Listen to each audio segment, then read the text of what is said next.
Nag-enjoy ako sa dinner natin. Tapos ngayon, hinahatid mo pa ako sa bahay. Salamat, ah. Magtatampo kasi ako pag di mo ginawa. Hindi ka ba nahihirapang tumira sa maliit na lugar? Hindi ko itatanggi na nahihirapan ako. Siguro, masasanay din ako sa lugar ko. Nakakatulong ang ginagawa mo eh.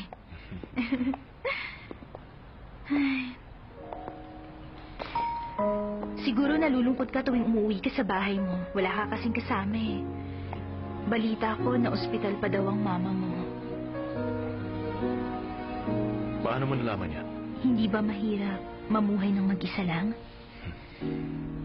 Nakakasanayan ko na rin. Wala naman akong choice kundi masanay.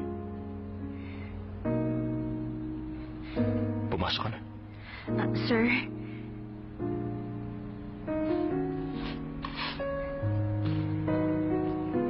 Heto, isang fountain pen to. Para sa mga bagay na gusto kong ipagpasalamat at ihingi ng sorry sa'yo. Simple lang yan. Pero sana magustuhan mo. Salamat sa regalo. Sir, pasensya ka na kung na-offend kita dito. Gusto ko lang... Don't worry. Pumasok ka na. Feeling ko tuloy masyado ko nagpapasikat. Lalo ko yatang pinapahiya ang sarili ko sa mga ginagawa ko. Just see you at work.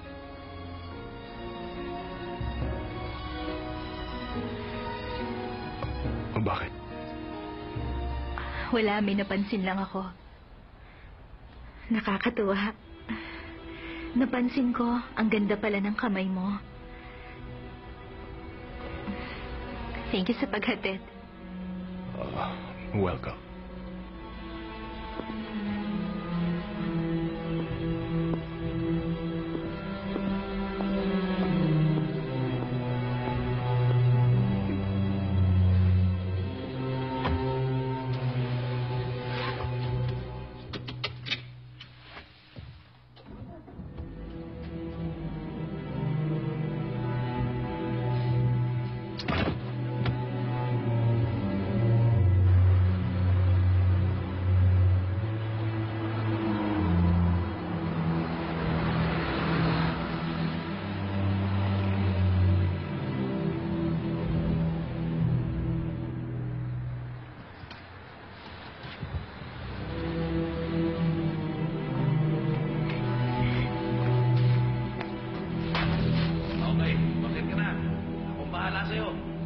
Okay.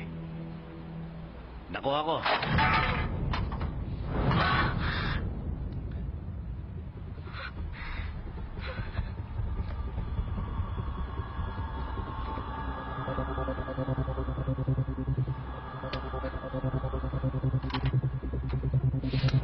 Hoy! Emily!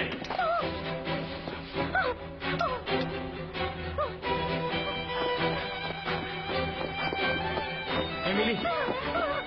Sandali!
ba?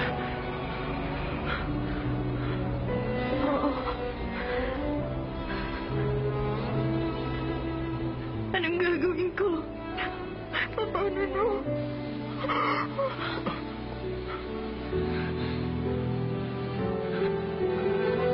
Tama na. Malayo na siya.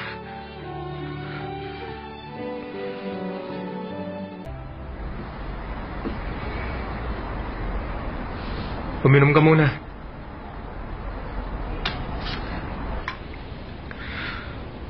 Bakit kanya hinahabol? Wala lang yan. Kilala mo ba siya? Sinabi nang wala eh.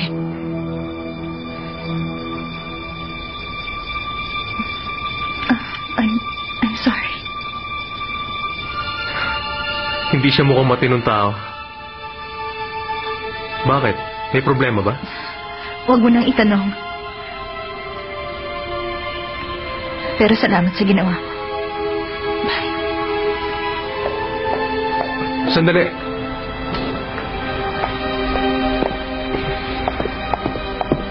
Sandali lang, Emily.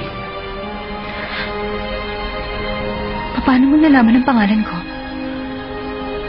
Nakita kita sa hotel eh. Hindi ko alam kung saan ka pupunta. Pero sige, ihatid kita. Hindi na kailangan. Makinig ka sa akin. Gabi na eh. Halos abutan ka na niya sa subway kanina. Pag bumalik Ikaw siya... ang makinig sa akin, Mr. Marcos Song. Kung ganun, tanda mo pangalan ko. Pasensya ka na. Pero wala akong oras para makipagkwentuhan sa'yo. At ako may problema. Kaya labas ka na dito. Kaya mabuting huwag ka na makigulo. Tama ka naman eh. Masyado ako nakikialam. Sorry din. Salamat sa lahat. Umuwi ka na.